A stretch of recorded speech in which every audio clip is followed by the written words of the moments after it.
They say no one truly sees the Imperium until they see it from the wrong side of the cage, not from the shining balconies of terror, not from the command thrones of the Astra Militarum, not even from the blood-soaked trenches where soldiers trade their lives for inches of mud. The purest truth lies in the darkness of an Imperial cell, where the walls sweat rust, the air tastes of metal, and the only voices are the echoing footsteps of armoured boots passing by without stopping. I learned the shape of the Imperium from the inside of a cell too small to stand in, built by hands that would never wonder what a man looked like while dying quietly. I once believed the Emperor watched over all of us. I once whispered prayers before sleeping. But faith is easy when the chains rest on someone else's wrists. When the regime calls you servant rather than resource, soldier rather than specimen. When the lock sealed behind me, when the lights flickered and the air grew thin, something fundamental shattered. Freedom wasn't taken, it was erased, as thoroughly as script burned off a data slate. In the Imperium, innocence is irrelevant. Only utility matters. Some prisoners scream for trial, others for mercy. Eventually they learn the same truth I did. There is no difference. You do not escape an Imperial prison. You endure it, or it devours you. If you want to understand the Imperium not as hymn or legend, but as a machine built on suffering and silence, then stay. This is the story of a prisoner who lived long enough to see what should have remained hidden. Some truths are worse than execution. Some memories claw closer with every heartbeat. I was an Imperial citizen once. Now I am a number the administratum has already forgotten. And this is what I saw before I disappeared. I woke to the sound of metal breathing. At first I thought it was my own lungs, rattling like broken machinery inside my chest. But the rhythm was too steady, too cold. The walls around me throbbed with mechanical life. Plates expanding and contracting as if the entire room inhaled and exhaled. A bitter chemical taste coated my tongue. Recycled air. Old. Thin. Every breath felt borrowed. When I tried to lift my head, something yanked my skull back. A restraint. Cold steel bit into my wrists. Chains shackled my ankles. I was strapped to a gurney with a cracked leather surface, slick from the sweat of whoever came before me. The lumen strip above flickered weakly, casting pale light across rusted pipes and stained metal. My name was gone. My clothes were gone. All that remained was a grey prison shift and a feeling that the world outside had already forgotten I existed. A voice rasped beside me, too dry to be alive. "You're awake." I turned my head. A man lay strapped to the next gurney, his eyes hollow, irises faded to a ghostly grey. His skin clung to his skull like parchment. The collar around his neck blinked with red lights. His voice sounded like a slit throat trying to speak. "Don't move," he said. "Makes the pain worse. Pain. I hadn't felt it yet." That worried me more than any chain. My body was numb from neck to toes, a dead weight beneath my thoughts. Something had drugged me. Something strong enough to shut down nerves but leave the mind conscious. A prison signature. "You don't hurt until they want you to." The man coughed, a wet sound that scraped his insides. "Where'd they take you from?" My own voice was a stranger when it came. Hoarse, unsure. "Hive Kesserine. Lower stacks." His cracked lip curled. "Gutter rat?" "That explains it." He spoke without cruelty. "Just resignation. In the Imperium, the poor are born guilty. No one ever asks what your crime was. They just assume you deserve your chains." The lights dimmed. A siren moaned through the chamber.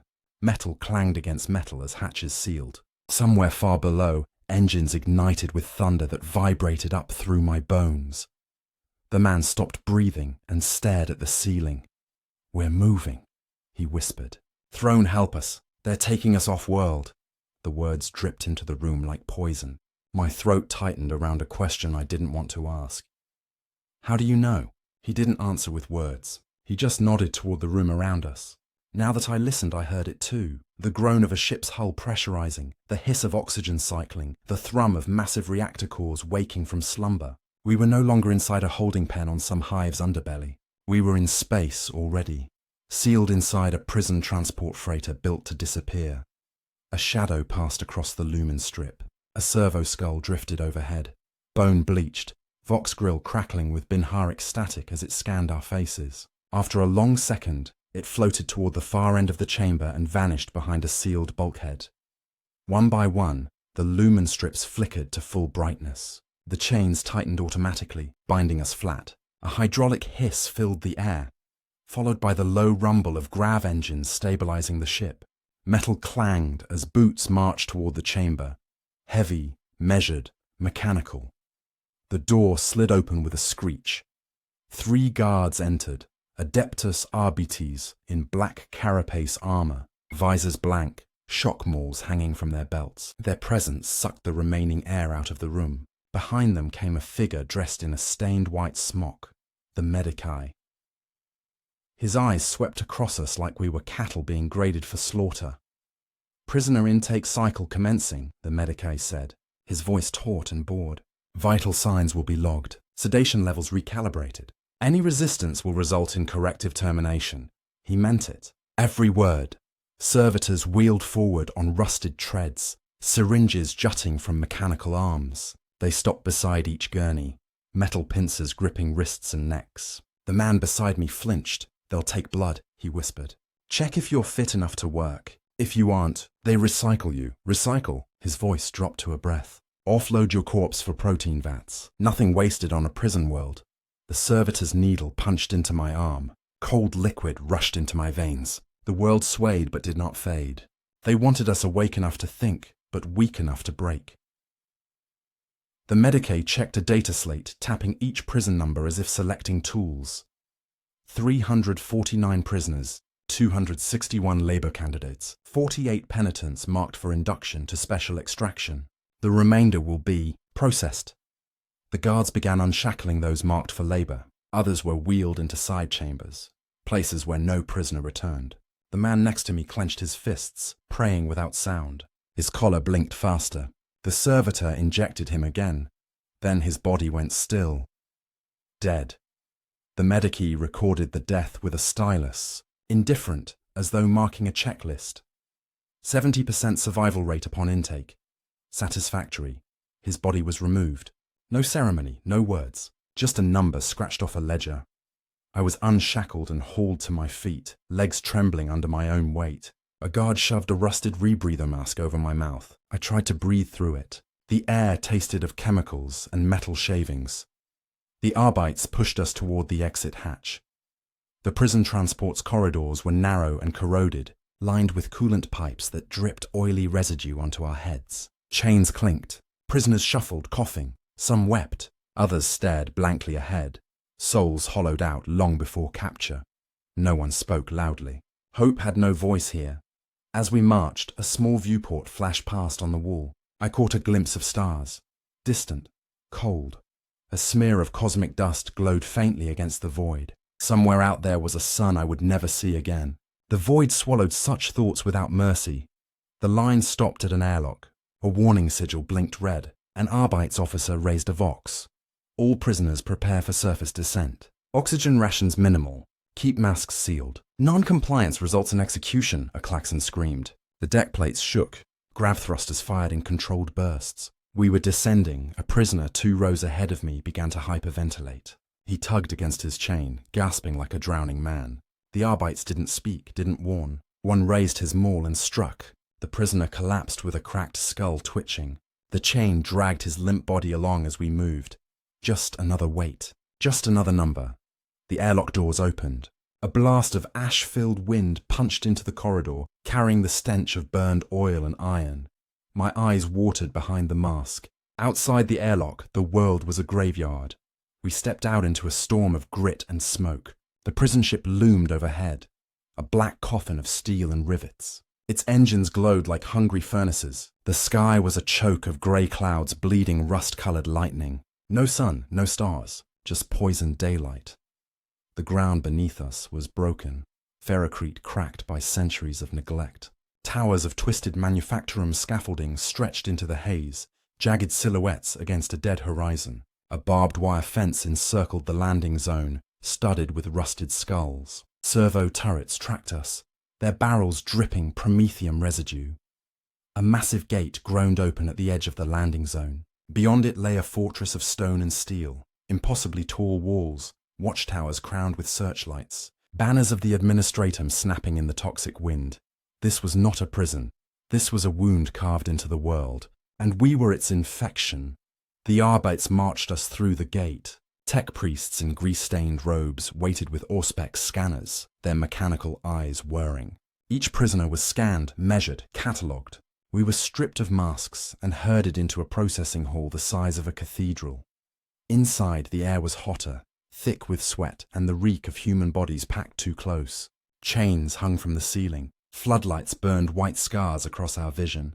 Servitors patrolled the aisles, some carrying shock prods, others dragging carts filled with discarded clothing and boots taken from the dead. A voice thundered through amplifiers. Welcome to Penal Legion 876. You are property of the Imperium of man. You will serve until death. Do not speak. Do not resist. Do not hope.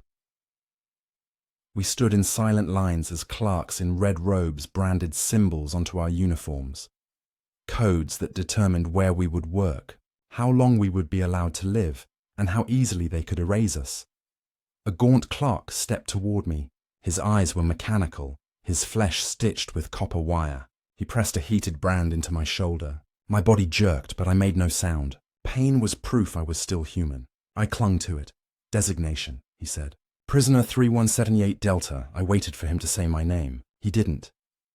I realized then that my name had died somewhere between the gurney and the gate. We were marched again, this time toward a set of rusting barracks that leaned like broken teeth against the yard wall. Inside, the air was suffocating. Bunk frames collapsed under the weight of too many bodies. Prisoners sat on the floor, eating nutrient paste out of rusted tins, eyes hollow, kneeling like animals in a pen. An Arbeits officer shouted, "Choose a place to sleep. Or don't. Dead men do not need beds." No one laughed. It wasn't a joke.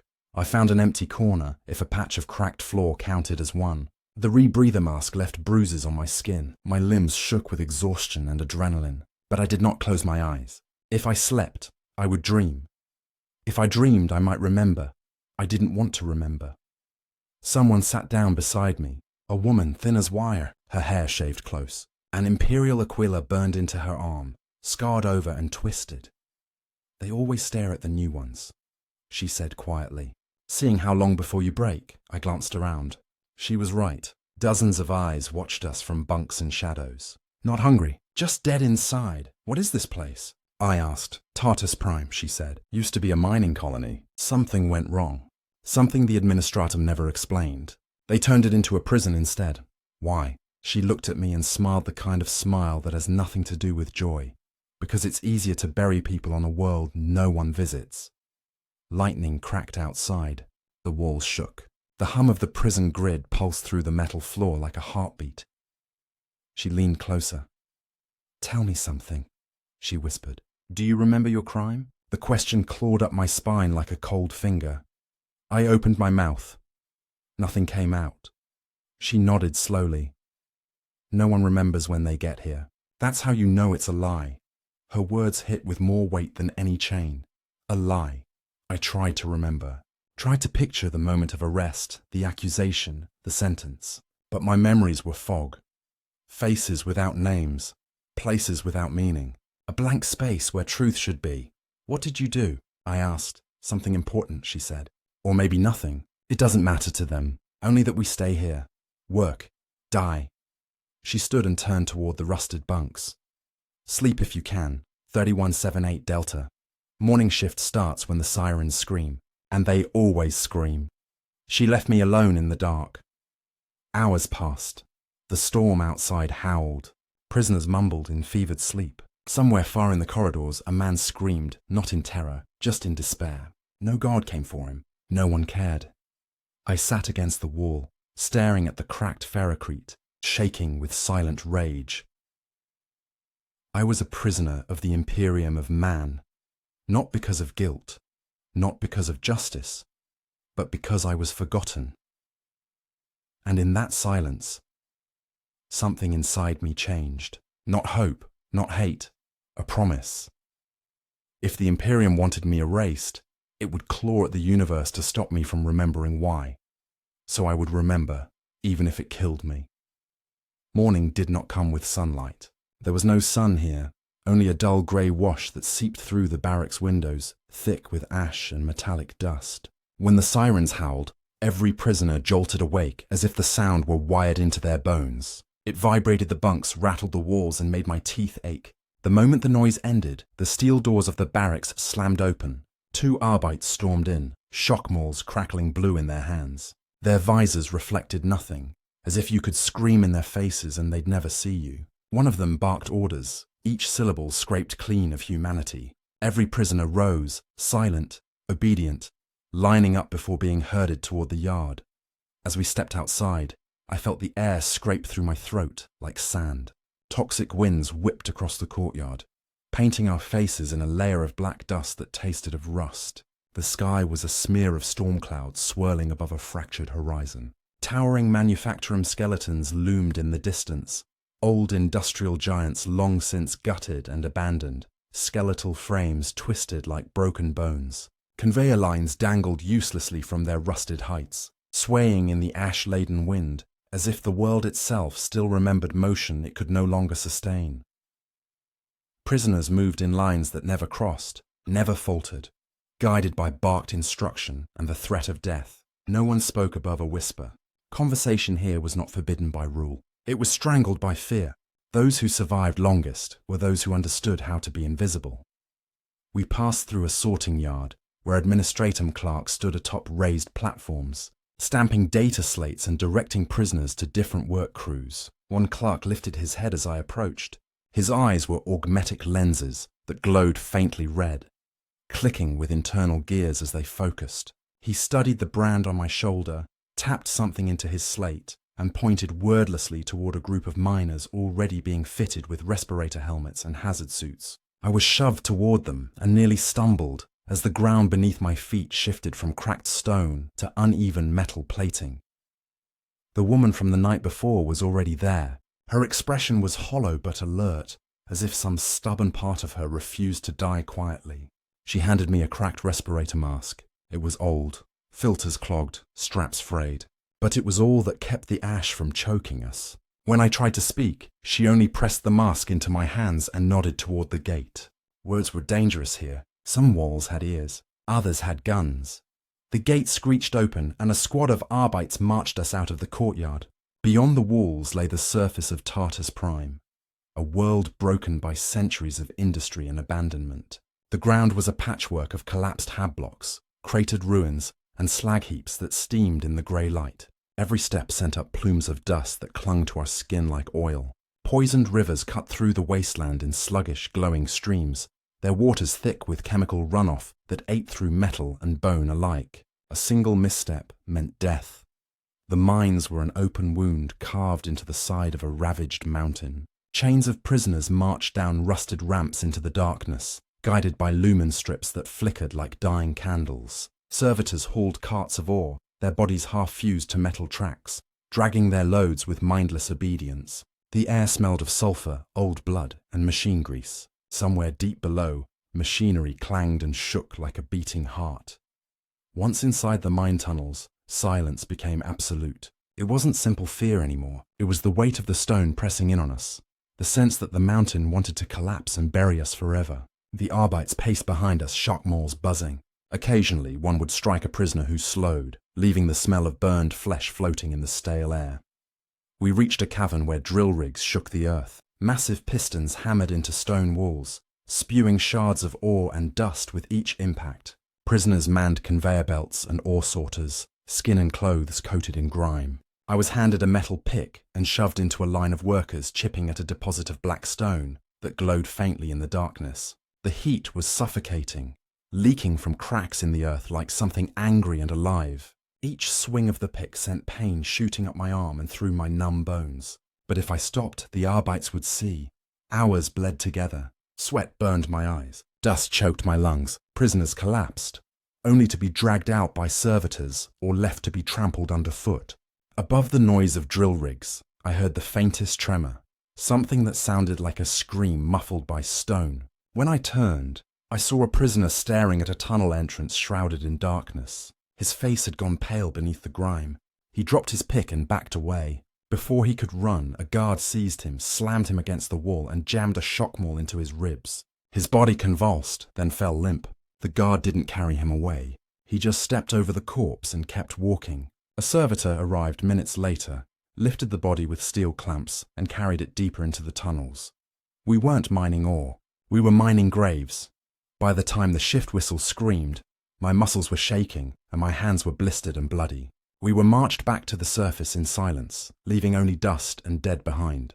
The world outside was darker now. Ash storms thickened the air.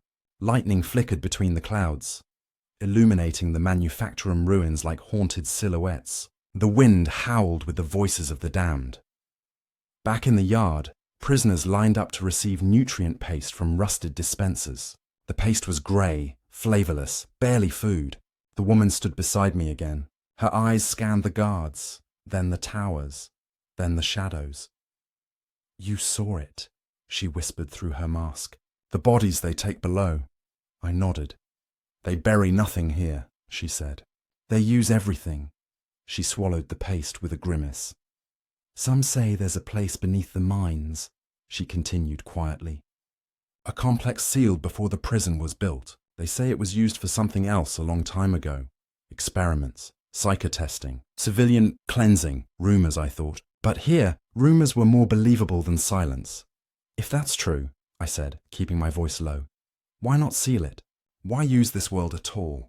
Her gaze hardened, as if she knew a truth that terrified her more than death.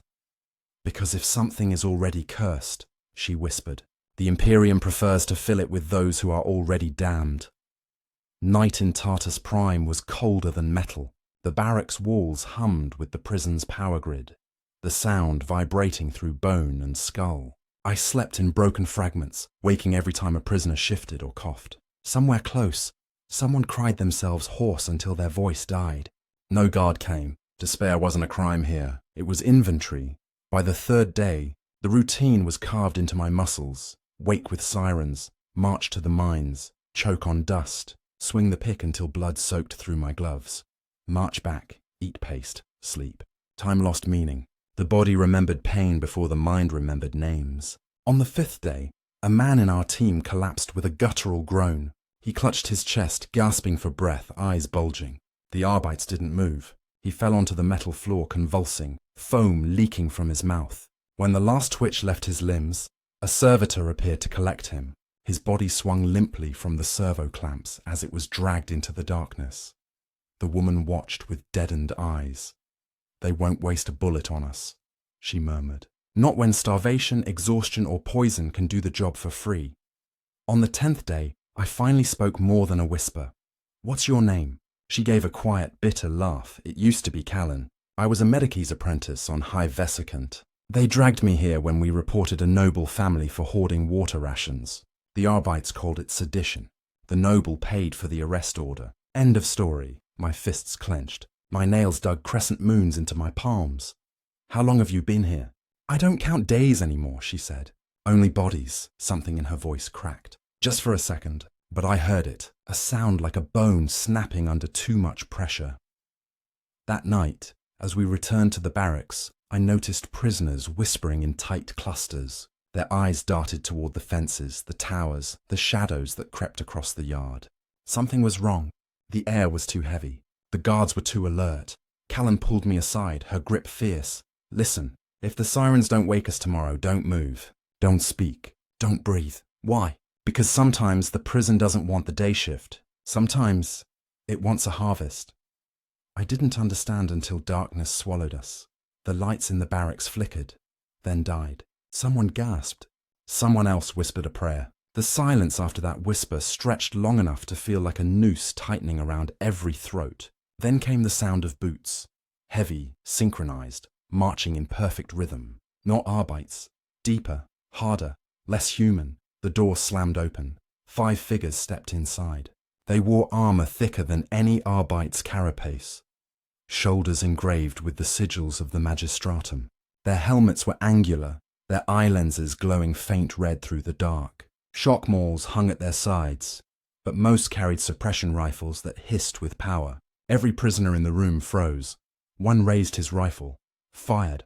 The shot was silent, just a flash of pale blue. A prisoner at the far end of the barracks went rigid, muscles seizing, mouth open in a soundless scream. He toppled forward, body smashing against the ferrocrete floor. Before the echo faded, 2 guards rushed in, grabbing his limbs and dragging him out the door.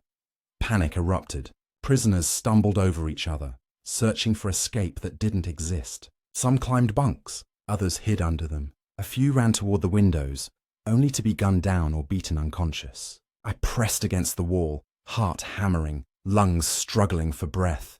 Callan knelt beside me, eyes wide with terror. "This is what they do to the ones who work too slow," she whispered. "Or the ones who ask questions, or anyone they want gone." We watched in shaking silence as guards moved from bunk to bunk, selecting victims without pattern or mercy. Some were dragged out alive, others hung limp. The ones taken alive screamed until the sound disappeared down the hall. When it was over, the guards left without a word, and the door slammed shut. The barracks fell into silence, broken only by sobbing and the quiet rattle of the wind outside. No one slept that night. No one spoke. We had seen the world without sky. Now we had seen something worse. We were not prisoners. We were resources, harvested when needed. Silence clung to us like a second skin. By morning, no one asked where the taken had gone. Questions were knives. You held them by the blade. Work resumed with the same cruelty as before, but now there was a new weight pressing on our lungs. Every breath carried the memory of boots in the dark. Every strike of the pick felt like defiance that would be punished. The mine tunnels grew hotter, deeper, narrower. Once, I heard a grinding sound echoing up from below, like metal teeth tearing through flesh and bone. The prisoners near me stopped working, listening, terror settling over their faces like frost. When the Arbites shouted, we went back to work, but the fear never left. During a brief meal break, Callan leaned close. "Some prisoners never make it to the next shift," she said. "You saw how they take them. But there's another way they disappear." "How?" Her eyes shifted toward the deepest tunnel, the one no one approached unless ordered. "They go down there," she whispered. "And they don't come back." "What's down there?" She shook her head. "No one alive knows." That night, after lights out, I lay awake staring at the cracked ceiling while the prison power grid hummed faintly beneath the concrete. I listened to the wind scrape against the walls and wondered what waited below the earth. I wondered how long before my number came up, before my respirator failed, before exhaustion tore my body apart. But another thought gnawed at me, sharper than hunger, heavier than fear. I still couldn't remember my crime. Every time I tried, it felt like hitting a sealed door in my mind, one locked from the outside. Someone had taken my memories, someone powerful enough to erase a life without leaving a trace. And if the Imperium erased the truth, then the truth must have been worth killing for. By the 20th day, the mine tunnels felt like veins in a dying animal, pulsing with the rhythms of machines and misery. The walls dripped with condensation that smelled of rust and chemicals. The air grew thinner the deeper we dug, and our respirators became our only lifeline to something resembling breath. Every morning the Arbites marched us underground, and every evening fewer prisoners returned. No one asked where they had gone. Even a whisper of curiosity could invite death. And death here was a privilege granted without hesitation. The deeper levels were forbidden unless commanded.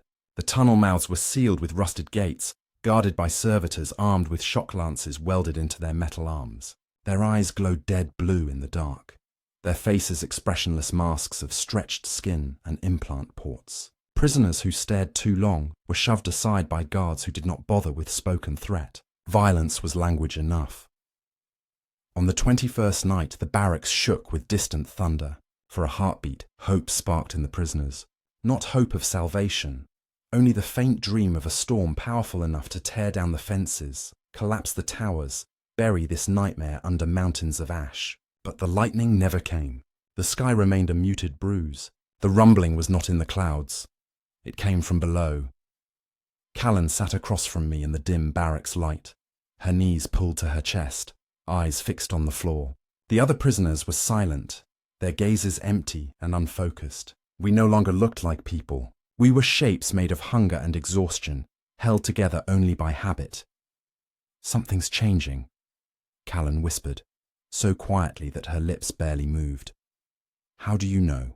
She didn't answer with words. She just pointed toward the corner of the room. A metal grate sat loose in the floor, its bolts rusted away long ago. From beneath it came the faintest draft, warm air rising from the deep tunnels. There was something alive down there, something that breathed. The sirens screamed before dawn. The doors burst open, and this time the Arbites did not simply herd us into lines. They rushed in with urgency, shock mauls raised high, shouting commands in clipped bursts. Prisoners jerked awake, bewildered and panicking, as the guards dragged us outside into the ash-choked courtyard. A heavy tremor rolled across the ground, deep, like the world itself groaning in pain. The watchtowers swayed, chains rattled. Several servo turrets powered up and aimed toward the horizon, targeting something unseen beyond the smog, but nothing came. After a long, suffocating minute, the tremors faded. The guards shouted for order, forming us into labor groups as if nothing had happened.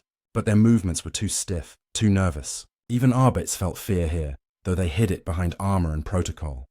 We marched toward the mines. My arms trembled with every step, muscles aching, lungs burning.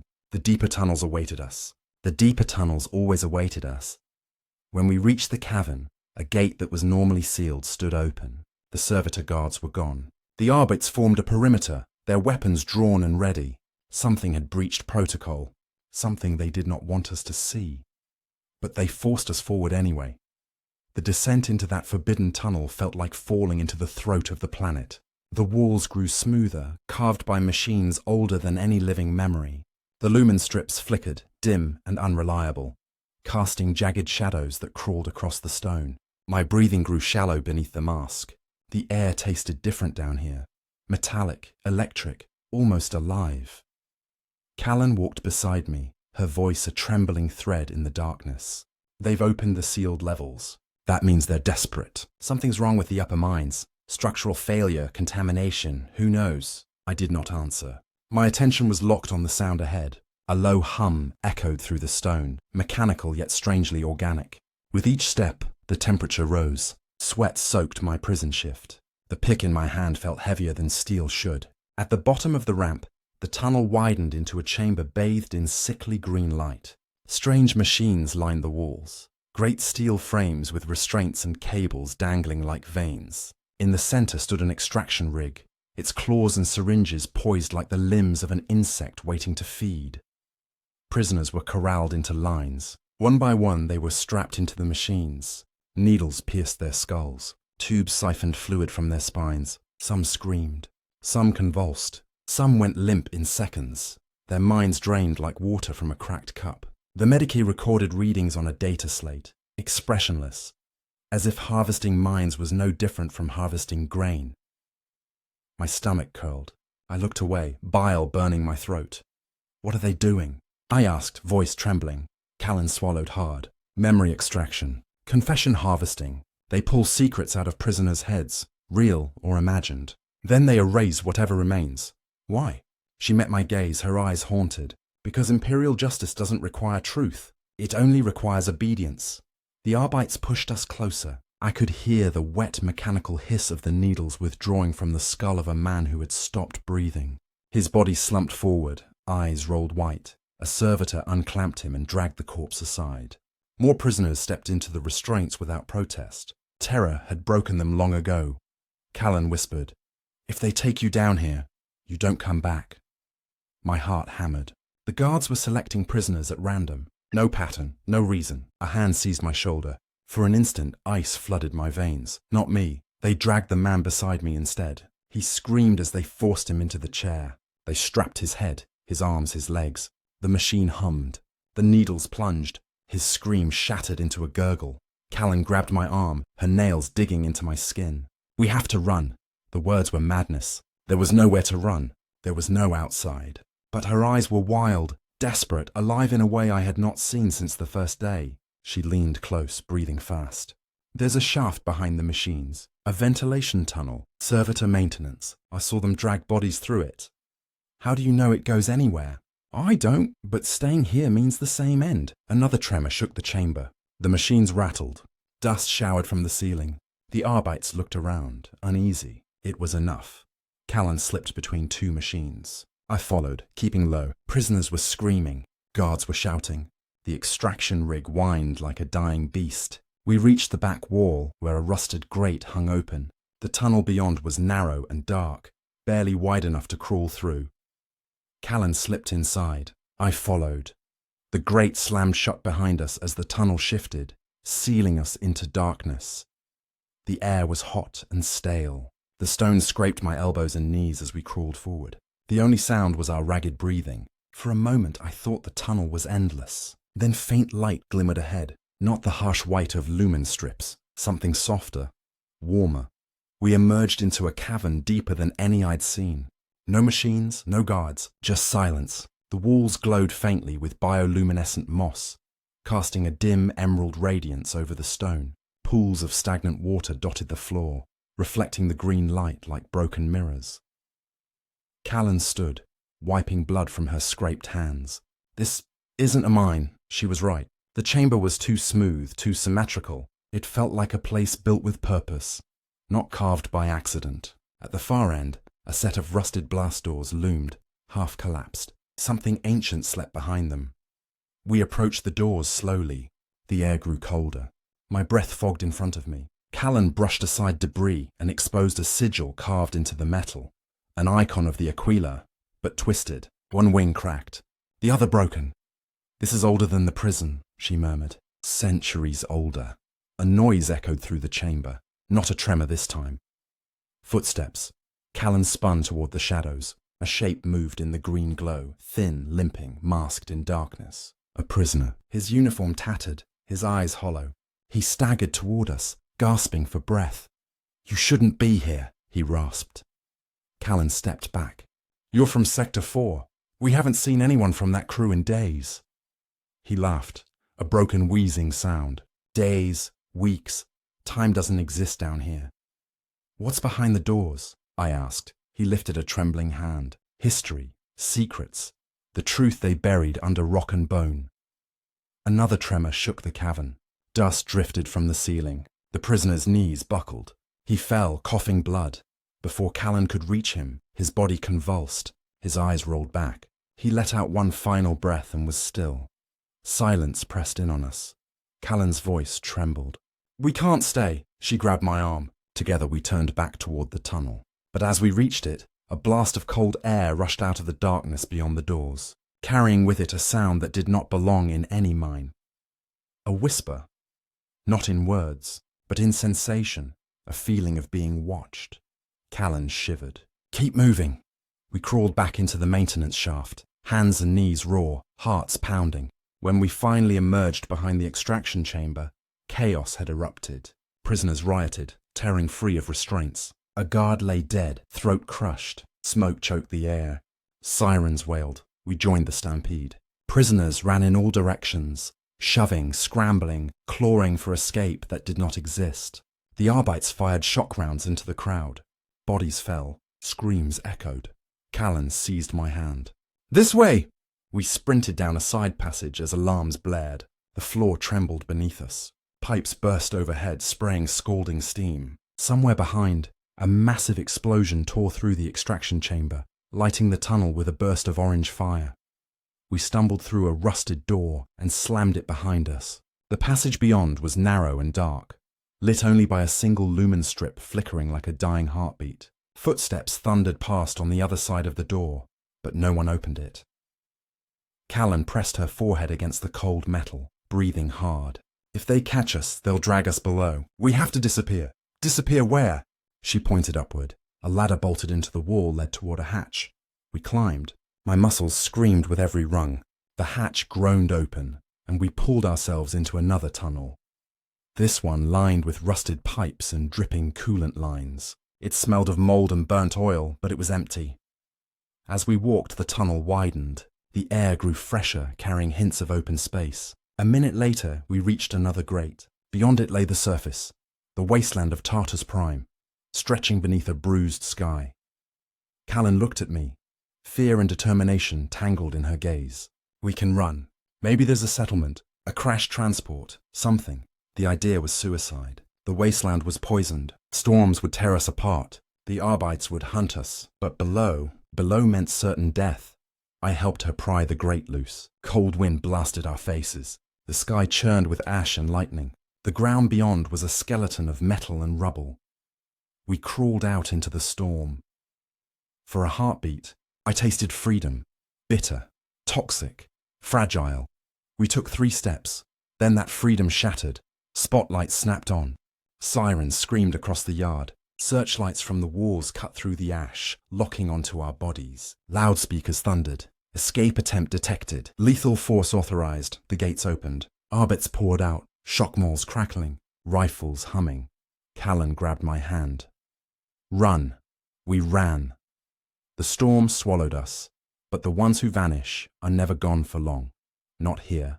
Not on Tartar's prime. The storm did not feel like weather. It felt like punishment. Ash lashed our faces like salt on open wounds, and lightning tore jagged scars across the bruised sky. Each breath burned. The wasteland stretched in every direction, an endless skeleton of collapsed hab blocks and manufactorum ruins coated in poisonous dust. No horizon, no hope. Only ruin and wind. Callan's hand slipped from mine as we scrambled across broken ferrocrete. Alarms wailed behind us. The prison walls loomed like a fortress built from the bones of titans, watchtowers barking with searchlights that cut the storm into hard-edged white beams. Servitor-mounted heavy stubbers tracked our shapes, barrels whining as they locked on. Colin darted behind a shattered pipeline as bullets tore the ground, shattering rock into splinters. I threw my body into a ditch filled with stagnant chemical water that hissed against my skin, burning through cloth and flesh. Pain seared my legs. The fumes clawed down my throat. We crawled, rolled, and threw our weight into a jagged trench carved from decades of eroded runoff. The storm swallowed us in smog. The prison yard vanished behind a curtain of ash. For a moment, the gunfire faded. The only sound was the wind's coarse laughter. Callan gasped beside me, clutching her ribs. Her respirator mask was cracked. Blood trickled from her nose and froze on her skin. She looked half dead. And yet her eyes still burned with something that would not die. "They'll track us," she said, voice trembling. "They always track the runners." "How?" "Helms have thermal readers, drones, ground sensors. The Arbites don't chase, they collect." We staggered onward. The ground sloped downward into a ravine choked with machinery wreckage and dead vehicles left to rot decades ago. Half-sunk cargo haulers lay buried in ash like metal coffins. Skulls sat atop rusted poles, warning markers driven into the earth long before we were born. We crawled into the shadow of an overturned Chimera transport. Its tracks were stolen by corrosion, hull scarred by last fire. The Imperial Aquila was still barely visible on its plating. I pressed my ear to the metal. No engine, no movement, just the hollow echo of wind. Callan dropped beside me and choked a breath. "They won't give up," she said. "But they won't risk a full squad in the open storm. The drones will come first." She was right. Minutes later, a mechanical whine rose above the wind. A winged silhouette cut through the ash clouds. A servo drone. Its searchlights swept across the ravine, painting a bright path across shredded metal and bone. We lay perfectly still beneath the Chimera's broken chassis, trying to become shadows. The drone hovered closer, its Auspex sensors clicking. Ash rattled against its armored shell. My heart slammed against my ribs. The light passed over us once, twice, then drifted away. Callan wiped her forehead. "We need shelter. A cave, a hab ruin, anything that hides us from their readers." "There's nothing out here," I said, voice cracking in my throat. "There has to be. The storms erode everything, but some structures stay buried. Foundations, vaults. We find one. Maybe we survive until the wind breaks. Maybe. Or maybe the wasteland would eat us alive before the Arbites did." We climbed deeper into the ravine, slipping and stumbling down metal-spined slopes. Shattered rebar cut through the ground like exposed nerves. Every step sent pain shooting up my legs. The storm roared so loudly that thought became struggle. Blood dripped from Callan's arm where sharp rock tore her skin. She didn't slow. I followed because there was no other path. At the bottom of the ravine, the world opened into a wide expanse of cracked stone and collapsed structures half swallowed by ash dunes. A toppled hab stack jutted from the earth at an angle, its metal skeleton twisted like the ribs of some machine beast. One corner of it had collapsed, forming a narrow entrance beneath the debris. Callan pointed. "There." We forced our bodies through the gap, lungs burning, throats torn raw. Inside, the air was colder but still toxic. Dust coated every surface. Broken beds, shattered data slates, rusted medici tables, a forgotten outpost, perhaps a way station from the world's mining days, perhaps a grave. Callan slumped against a wall and pulled off her cracked respirator. Her lips were blue, skin pale, breath shallow. I knelt beside her, checking her pulse. It fluttered weakly. "You're freezing." She tried to smirk, but her mouth barely moved. "It's fine. I've patched people worse than me." She reached for her sleeve and tore strips of fabric, binding the gash on her arm. Her fingers shook. Her voice shrank to a whisper. "Why did you run with me?" I didn't know how to answer. Because standing still meant death. Because she was the only person who remembered I was human. Because something inside me needed to keep moving, needed to prove I still existed. Before I could speak, a noise echoed down the hallway. A metallic scrape. Something moving. Cullen's eyes widened. We crawled behind a rusted console as footsteps approached. Slow, heavy, deliberate. A silhouette appeared in the doorway, taller than any prisoner, armored in flak plating smeared with soot. A helmet with a cracked visor obscured the face beneath. Not Arbites. A prisoner. His uniform hung in tatters, collar blackened, skin smeared with grease and blood. His breathing rattled through a damaged rebreather mask. In his hand he held a jagged scrap of metal sharpened into a blade. Callan's grip on my arm tightened painfully. The man staggered into the room and collapsed against a wall. His mask hissed. He coughed until blood flecked the floor. When he lifted his head, I saw eyes clouded with pain and exhaustion, but not madness. He spoke in a voice shredded by dust. "You're from the mines." We nodded. "You escaped the chambers below." Again we nodded. He laughed the smallest bitter laugh. "Then you know the truth. They don't need us alive, just functional. Who are you?" I asked. His hand dropped, releasing the blade. Name was Loran, Imperial Guardsman, 3 campaigns. Got sent here for refusing an execution order on civilians. They called it treason. The words sat like hot stones in the air. Callan leaned forward. "How long have you been hiding?" "Long enough to know escape is a myth. The wasteland kills faster than the guards. Every time someone gets far, they send them." His eyes flickered toward the broken window, fear worming into his voice. "No chains, no collars. Imperial decree lists them as custodians, magistratum elite. They hunt escapees. They don't bring them back. They erase them." Something moved above us. Heavy armor scraping steel. Loran pushed himself upright, panic in his eyes. "They found us." The roof above groaned. Dust rained down. A massive shape dropped into the hallway outside, slamming the ground with weight only power-augmented limbs could carry. Callan grabbed my arm, pulling me toward the back of the room. The wall there was cracked by time and neglect. Behind it, a storage chamber lay half-collapsed by rubble. We squeezed into the narrow gap just as the main room's door shattered under a powerful kick. Loran snatched up his makeshift blade and faced the entrance, trembling but defiant. The figure that stepped inside wore magistratum armor reinforced with ceramite plates, painted black and soot grey. A rebreather grill covered the mouth. Lenses glowed red. A shock baton hung from one hand, and in the other, a suppression rifle hummed with lethal charge. Loran didn't scream. He charged. The baton flared with blue energy. The blow cracked his skull like an eggshell. His body hit the floor with a wet sound. The armored enforcer wiped Loran's blood from the baton, then turned and marched deeper into the ruins. Callan's breath hitched quietly. I held her close and prayed to any forgotten god that the enforcer would not return. Minutes stretched like years. Eventually, the footsteps faded. We crawled out, knees shaking. Loran's body lay twisted and still. Colin closed his eyes with trembling fingers. "We have to go," she whispered. Before more arrive, there was no argument left in me. We left the dead behind. Outside, the storm had weakened to a caustic drizzle. The ash fell like black snow. The wind still stung, but we could see more than 10 steps ahead. Callan pulled her respirator back on. We climbed over wreckage until the prison walls fell out of sight. Hours passed. We walked until our legs nearly gave out. The wasteland stretched forever. Slag pits hissing with toxic vapor. Skeletal factories leaning at impossible angles. Rivers of glowing runoff cutting through stone. The sky never brightened. It only shifted from dark to darker. Eventually, we found something unexpected. A tower.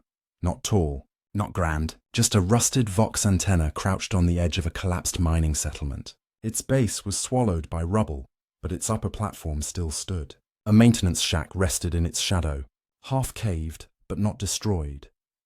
Callan stared at it like a dying pilgrim seeing a shrine.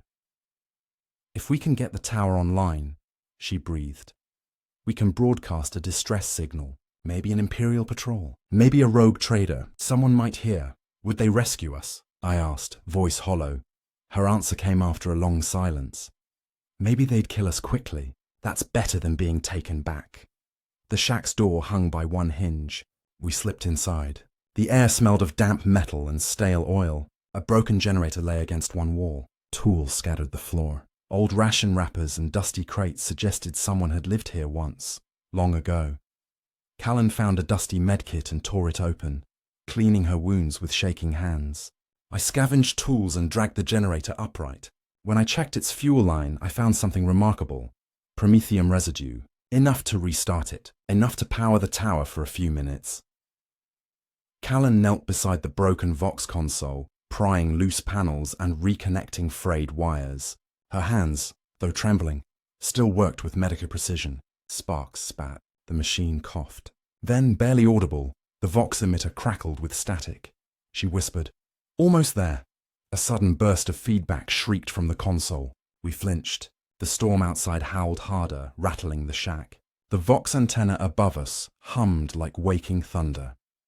Callan pressed the transmit key and leaned close. "This is penal survivor requesting extraction," she said, voice steady despite fear. "Coordinates unknown. Planet Tartarus Prime. Forced labor facility. Multiple casualties. Emergency assistance required." Static answered.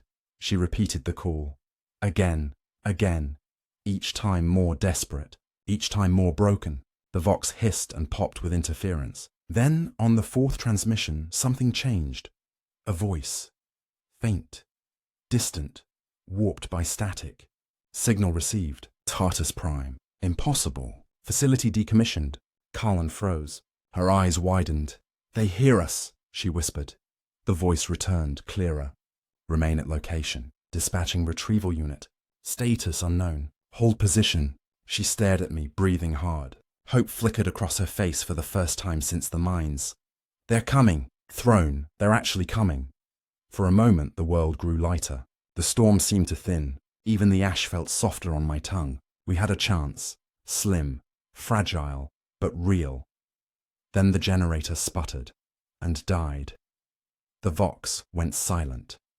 Callan stared at the machine as if willing it back to life. Tears filled her eyes. "No. No, no, no." Before we could try to restart it, the door exploded inward. Arbites. 3 of them. Full armor. Shock moles ready. Suppression rifles glowing with charge. We were dragged out of the shack, pinned to the ground. Callan screamed once before a baton cracked against her skull. Blood pooled in the ash. My face was forced into the dirt. Boots crushed my spine. A voice growled through a Vox amplifier, colder than stone. "Prisoners located. Escape terminated. Retrieval protocol enacted." Hands dragged us upright. My vision blurred. Shapes swam. The storm howled. The world tilted. But something strange happened. They did not chain us. They did not beat us further. They loaded us into an armoured transport parked near the tower. A magistratum escort vehicle. The interior was cold steel and flickering lumens, but the seats were not shackles. No restraints, only silence. Callan slumped beside me. Blood clotted in her hair. Her eyes fluttered open as the transport lurched forward. "Why aren't we chained?" "No idea," I whispered. The Arbites sat across from us, helmets hiding their faces. One held a data slate. The glow illuminated his visor as he read something we could not see. After several minutes, the transport stopped. The rear doors opened. We were escorted into a massive hangar inside the prison fortress, far from the common yards. Here the walls were smooth, unpitted by rust. The sensors were newer. The air cleaner. This was a part of the prison ordinary convicts never saw. A woman waited for us. Tall. Severe. Her uniform black with red trim. A magistratum officer. Her gaze was sharp as a blade. Her voice cut like it too. "You are not to be executed." Callan swayed, trying to stay conscious. "Why?" The officer studied us as though we were tools, not people. Your attempted escape, while treasonous, has proven a statistical advantage. Escapees survive the wasteland only if physically and mentally resilient. Such assets are suitable for reassignment. The words didn't sound real. Reassignment. We are short on labor crews for external repairs, she continued. Storm shield generators, Vox towers, atmospheric filters. Skilled hands are required. She turned her gaze to me. You can climb. You can improvise. You did not die in the storm. Therefore you have value. Callan spit blood at her boots. The officer didn't flinch. You will work. You will repair the broken devices that keep this facility operational. Failure will result in conversion. The word hit us like a hammer. Conversion. Servitor. Mind stripped. Body hollowed. Soul erased. Callan swallowed hard. I met her eyes. Neither of us had strength to speak. The officer gestured to two guards. They dragged us out of the hangar and into a small quarters. Bare walls, a single bench, a dispenser of water. Cleaner than the barracks. Warmer. A mockery of safety. We sat, shaking.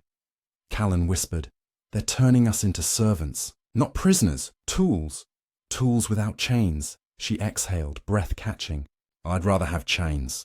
The door stayed closed for hours. Eventually, servitors arrived with new uniforms. Simple work coveralls, reinforced gloves, respirators with fresh filters. Better than rags, better than poison air. We put them on, not because we agreed, not because we hoped, because refusal meant the conversion vats.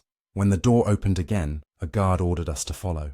We walked through a section of the prison built for maintenance crews, workyards, tool depots, repair stations. Everywhere, prisoners in reinforced gear hauled scrap, welded plating, rewired junction boxes. No chains on their wrists, no collars around their necks, servants without chains. But they were not free. A collar around the mind is tighter than one around the throat. We were assigned to the Vox Tower Repair Group. An overseer tech priest with whirring optical implants handed us tools and sent us climbing into the steel lattice. The storm shield crackled overhead, deflecting the worst of the ash and lightning, but still leaving us half choked with dust. My arms burned as I climbed rung after rung. Callan moved slower, her head still bleeding. But the overseer did not care. Productivity mattered. Pain did not. Hours bled into night. The storm did not relent. We adjusted relay coils, rewired power conduits, and scraped corrosion from antenna plates. The tower hummed back to life, stabilizing the signal. The overseer logged our work and moved us to the next structure. We were tools. But tools can move. Tools can think. Tools can break their masters. And somewhere beneath the mines, beneath the vaults and the stone, something waited in the dark. Something older than the prison. Something they feared. The ones who vanish are harvested. The ones who run are hunted. But the ones who survive long enough to serve, they see the parts of the Imperium no one is supposed to see. Callan turned to me as dawnless light crept across the yard, her voice low. "We aren't dead yet. That means the story isn't over." And for the first time since arriving on Tartarus Prime, I believed her. The first sign that the world beneath the prison hid something deeper came with the tremors. Not the small shudders caused by machinery cycling on and off, nor the distant earthquakes that sometimes rattled the old mining shafts. These tremors felt deliberate, rhythmic, like the heartbeat of a titan slumbering under stone. At first, no one spoke of them, because silence was a habit that kept you breathing. But when the tremors rose often enough to ripple the sludge pools and make dust fall from the rafters, the prisoners whispered in the shadows, wondering what lived below us. The overseers never reacted. The magistratum guards never changed their patrols. But the tech priests, the ones with metal faces and voices like rusted engines, paused to listen whenever the tremors came, and their metallic fingers tightened around their data slates. Fear hid poorly behind mechanical implants. Callan and I noticed it early. We worked the surface repairs during the storms, patching up Vox antenna arrays, stripping corrosion from lightning rods, and welding broken plating against the winds that carried ash like razor dust. Every day the overseer led us out under the raging sky. Every night we returned half poisoned, exhausted but alive. That was survival here, wearing down faster than you could heal. Weeks passed. The wounds Callan tried to hide grew worse. The gash along her ribs refused to close cleanly. Infection crawled under her skin like dark veins. Pneumonia gnawed at her lungs. She coughed blood each night, but still forced herself up ladders and gantries every morning. The overseers noticed but didn't intervene. If she died, her body would go to the conversion tanks. That was efficiency. Then the tremors struck one night so violently that half the Vox Tower lattice shuddered under our boots. Sparks rained from frayed wiring. A power conduit snapped loose and whipped across the platform with lethal force. Colin screamed as she slipped. I grabbed her wrist, fingers locked, muscles tearing, pulling her back from the long drop into the scrap pits below. The wind nearly stole her. I felt her slipping, her flesh slick with blood and sweat. Another tremor hit. The tower jerked left. Metal groaned. We screamed for help, but only the storm answered. Then a servo arm latched around my shoulder, a mechanical limb extending from an overseer tech priest below. Hydraulic pistons whined as it reeled us back to the platform and dropped us at his feet. The tech priest's voice crackled through a Vox synthesizer, each syllable dead of emotion. Structural instability detected. Cause unknown. All personnel evacuate platform. We stumbled down the ladder, lungs burning. The moment our boots hit the ground, the tower's top section gave way with a shriek of tortured steel and folded in on itself, collapsing like a broken spine. Dust clouds swallowed the yard. Alarm klaxons howled as guards rushed in to secure the wreckage. The overseer did not approach us. It ignored our coughing, our bleeding, our near death. All it did was record data, metal fingers tapping furiously across its slate. Its eyes, cold red lenses, focused on the ground. The tremors came again, not through the tower now, but beneath our feet. Something deep below Tartus Prime was moving. The surviving workers were herded back inside. The corridors reeked of rust and machine oil, sweat and blood. Cullen leaned on my shoulder, shivering from fever. I guided her toward the medica station built for workers of our assigned tier, a dim room supervised by a junior tech acolyte missing most of his humanity to chrome. He scanned Callan without speaking. His bionic eyes flickered as he calculated her condition.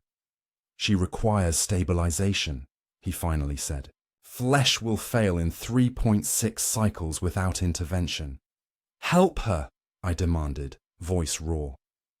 The acolyte regarded me without expression. Treatment requires authorization from supervisory magistratum. She is an expendable. Authorization unlikely. Callan coughed, blood splattering the floor. I stepped forward, grabbing the acolyte's robe. She will die. He tilted his head. Biological termination is statistically common. His logic was perfect. His soul was gone. Before I could strike him, a magistratum officer entered the medici room, not the one who had captured us. This one was younger, eyes sharp, jaw clenched like stone. His black uniform bore the red insignia of command. His presence silenced the room. What is her status? He asked. The tech acolyte answered with machine precision. Flesh degradation, pulmonary infection. Probability of loss exceeds 90%. The magistratum officer studied Callan with a cold gaze. She is a worker now, a functioning component. Losing components disrupts productivity. He turned to the acolyte. Authorized treatment. Callan's eyes widened. The acolyte bowed stiffly and moved to retrieve medici vials. The officer watched him work, then turned to me. My name is Magistrate Holden Vale, he said. You will not speak unless required. Understand? I nodded. You survived the wasteland. You climbed the towers. You did not break under labor. That indicates resilience uncommon among your classification. His gaze sharpened. You will be moved to the inner repair division. The tasks there require discretion. I didn't know what he meant, but the way he said discretion chilled my bones. When Callan stabilized and the acolyte injected her with a vile-smelling stimulant, she fell into a restless sleep. The magistrate signaled for me to follow. I hesitated, looking back at her frail shape on the medici slab. She will be monitored, he said. If she lives through the night, she returns to duty at dawn. Even mercy here was a transaction. The magistrate guided me into a lift that descended deep below the prison's main structure. The air grew colder, the lights dimmer. The smell changed, from dust and machinery to something ancient. Damp stone, mold, death. The lift shuddered to a stop and the doors opened into a wide corridor of black metal reinforced with thick plating. Warning sigils painted the walls, radiation markers, Biohazard seals. The air burned my lungs. A heavy door slid open. Inside lay a control chamber lined with cogitator arrays and vox consoles. Tech priests worked in silence, their mechadendrites probing data lines and tapping consoles. Red lumens bathed everything in hellish glow. Magistrate Vale gestured to a sealed hatch on the far wall. The tremors originate below this point. The facility's integrity is failing. Atmospheric filters are compromised. Storm shield generators malfunction without regular calibration. If they fail completely, the entire complex will be consumed by the ash storms. You will assist in stabilizing the lower infrastructure. My voice trembled. What caused the tremors? He tapped his data slate. The mines extend depthward farther than administratum records suggested. Several sealed vaults from pre-Imperial mining operations remain buried. Something awakens them. Something that should have remained forgotten. Something? I echoed, throat tight. He did not elaborate. 2 guards in hazard armor handed me a respirator with reinforced filtration and an Auspex lantern. Vale keyed in a code. The hatch unlocked with a roar of pressured seals. Heat poured out, and a smell like burned flesh. Proceed, Vale said. I stepped into darkness. The hatch sealed behind me. The air was thick and humid. Sweat formed instantly on my skin. The tunnel descended in a steep incline, walls lined with pipes pumping toxic runoff away from the prison. My lantern cut a thin sliver of light through the darkness, revealing rusted rails and broken mining carts littering the ground. Then the tremors came again, deep and slow, like the exhale of a dying god. I walked for what felt like hours. The tunnel opened into a cavern carved by drills long forgotten. Old mining machinery lay scattered like dead animals. Massive drills, conveyor arms, excavation claws. Most were rust scars and metal dust, but some gleamed fresh, recently maintained. Someone was down here. I moved forward, Auspex lantern trembling in my hand. The cavern narrowed into a passage carved into raw stone. Strange symbols marked the walls, scratches made by terrified hands, not tools. One message repeated over and over in jagged letters. Don't sleep, don't sleep, don't sleep. My blood froze. Further ahead, lights flickered. Voices echoed. I lifted my lantern higher and crept forward. The passage opened into a chamber filled with machinery that was not from the prison. These were not mining tools or vox coils or power regulators. These were extraction rigs. Cables leading into pods shaped like coffins, each one with a glass viewport stained with blood. Inside the pods, human bodies twitched and convulsed, heads shaved, skulls wired with neural implants. A thick fluid pumped through tubes into their veins. Tech priests worked in silence. Scalpels and mechadendrite claws. Data streams flickering across monitors. Ritual chanting whispered like a mechanical prayer. Thought extraction, memories. Ripped out like marrow. The Imperium didn't need truth. It only needed confession. Anything that protected the system. My stomach twisted. I stepped back, and my boot struck a piece of metal. It clanged loudly. The chanting stopped. Tech priest heads turned. One raised a servo arm. Alarms blared. During the chaos, I ran blindly down a side passage, lantern swinging wildly. Footsteps thundered behind me. Shouts. Metal scraping stone. The passage curved, leading into a small chamber reinforced by old steel plating. In the center lay a half-functioning cogitator bank. Screens shattered. Data chips scattered across the ground. I dropped to my knees and scrambled through the debris, desperate for anything that explained what was happening here. My fingers closed around a cracked data slate. Its screen flickered faintly. I wiped dust from the surface and pressed the activation rune. The screen flashed. A warning sigil appeared. Access restricted. Inquisitorial seal. My veins turned cold. The file loaded anyway. Fragments of text rolled across the screen, broken and corrupted. Psycho containment breach. Unauthorized experiments. Civil population terminated. Facility repurposed under Ordo Secretum. The rest dissolved into static. A hand grabbed my collar and yanked me backward. I swung my lantern in panic, cracking it against a tech priest's faceplate. Sparks flew. He stumbled back. I fled again, sprinting through the tunnel, lungs burning, vision swimming. The cavern roared with another tremor. The ceiling buckled. Rocks crashed down. Dust choked the air. I tripped, rolled, slammed into a rusted conveyor machine. My ribs screamed. My legs refused to move. Footsteps approached. A silhouette loomed. But it wasn't a tech priest. It was Magistrate Vale. He stood above me, slate in hand, expression unreadable. "You should not be here," he said softly. "I saw what they're doing," I gasped. "Those people, they're alive." "No," he replied. "They are condemned. The Imperium uses every resource. Their minds contain secrets. Those secrets must be harvested." "What secrets?" Vale lowered his gaze. "The Psyker incident. A rogue asset escaped the purification centers years ago. It carried knowledge capable of destabilizing regional governance. That knowledge cannot be allowed to spread." "Callan and I were arrested by mistake," I said, struggling to breathe. "We didn't know anything. We were in the wrong place at the wrong time." "There is no mistake," he answered. "If the system sees you, it owns you. If you witness its wounds, it consumes you." Another tremor hit. The ceiling cracked. A rusted drill crashed down between us. Vale stepped back, shielding himself. I used the moment to crawl beneath the conveyor housing and drag myself toward an emergency lift hatch I'd seen earlier. Bullets sparked against metal as guards fired blindly into the dust. I slammed the hatch release. It shuddered. Stuck from rust, I threw my entire weight against it. It screeched open. Inside was a maintenance ladder leading upward into the higher floors. I climbed like a madman, hands bleeding, chest tearing with each breath. The hatch closed behind me, cutting off the shouts. Up and up, vision blurring, muscles failing. I didn't know how long I climbed, only that at some point the ladder ended at a bulkhead that slid open with a blast of clean air.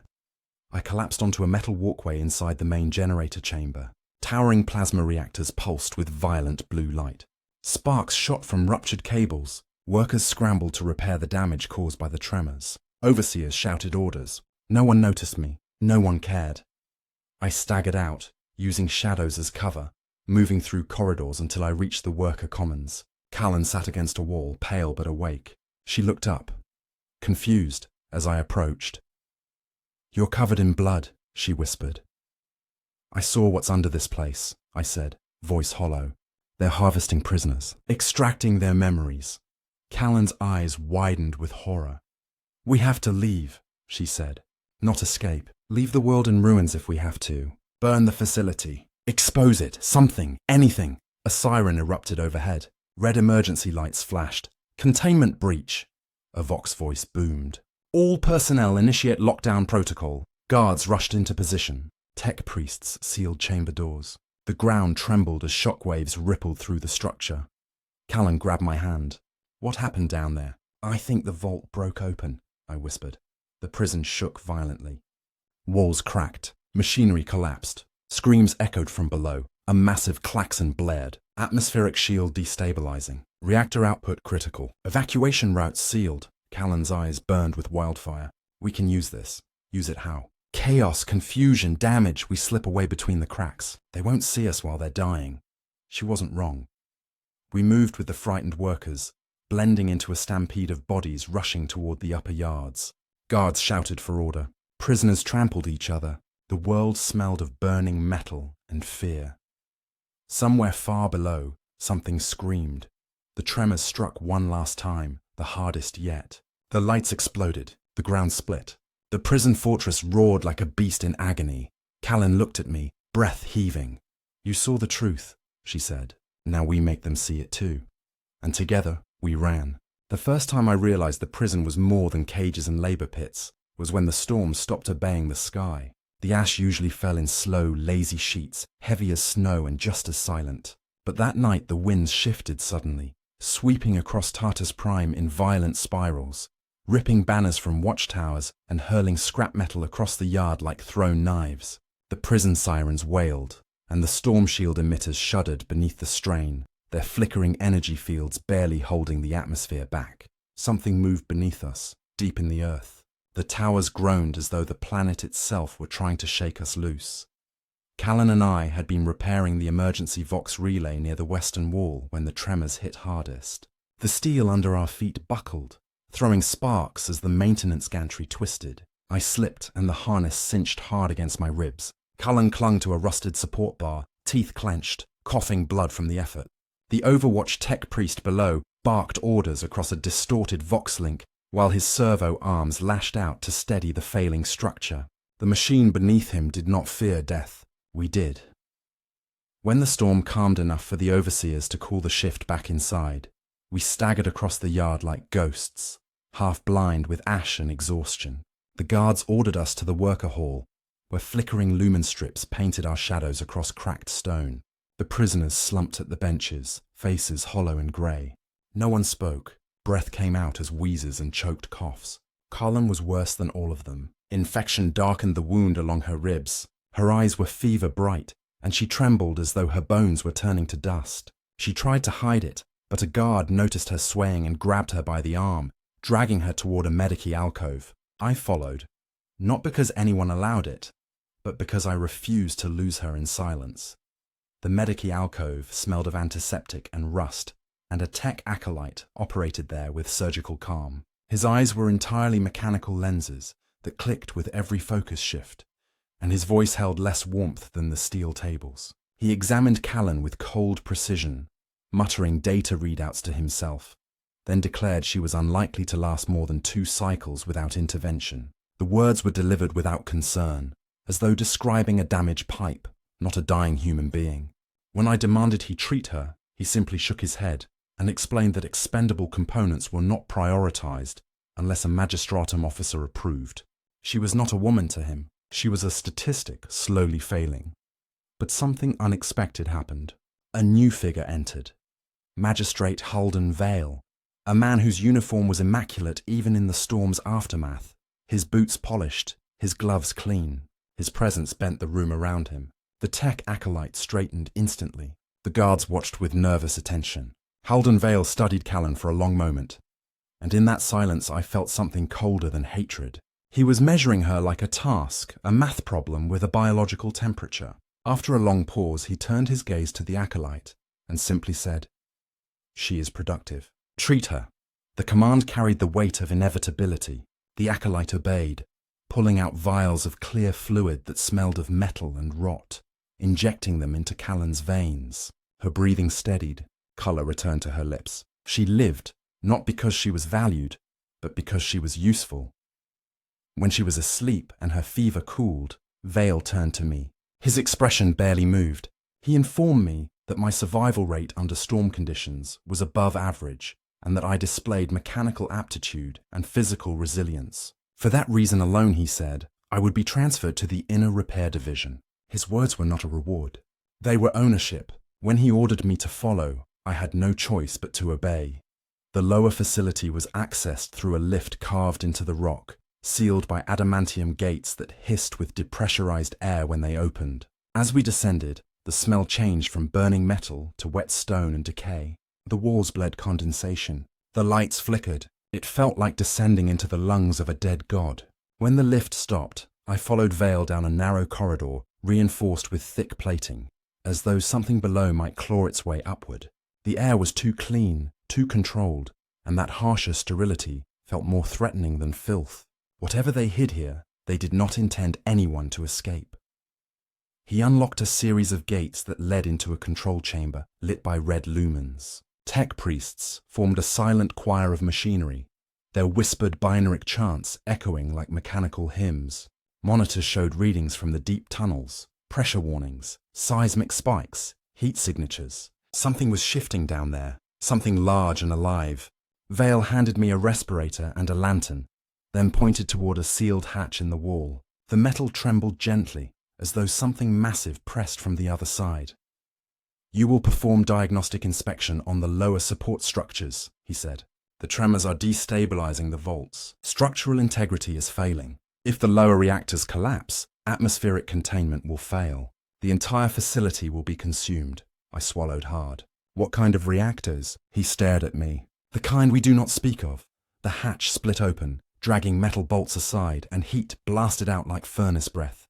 I stepped into the tunnel, and the door slammed shut behind me. The sound echoed like a tomb ceiling. The air was thick enough to chew. My lungs ached with every breath. The lantern's glow reached only a few steps ahead, illuminating corroded pipes and ancient mining rails. No voices, no guards, just the endless thrum of machines too deep to see and too old to trust. As I walked, the vibrations beneath the floor became rhythmic, almost like the pulse of a colossal heart. The tunnel widened into a cavern where old excavation machines lay abandoned. Their metal carcasses were torn open by forces that didn't look like rust. Some had been crushed from the inside, as though something had crawled out. The mindstone here was strange. Black mineral veins threaded with faint bioluminescent shimmer. The air tasted metallic, and the vibrations grew stronger. In the far corner of the cavern, concealed under tarps and dust, I found extraction rigs that didn't belong to the prison. These were sleek, surgical devices with neurocoils and data tethers, each connected to pods that held limp human shapes inside. The pods were coffin-like metal chambers, each with a glass viewport stained in patterns too thick to be condensation. I staggered forward and wiped one clean. Inside lay a prisoner. Shaved head, pale skin, body wired with tubes that pulsed with chemical fluids. His eyes fluttered beneath trembling lids. His mouth twitched, as though whispering a word he no longer remembered. He should have been unconscious. Instead, he was dreaming with his mind dragged open. Movement caught my eye. A tech priest emerged from behind a console, servo arms moving like metal spiders. He did not startle.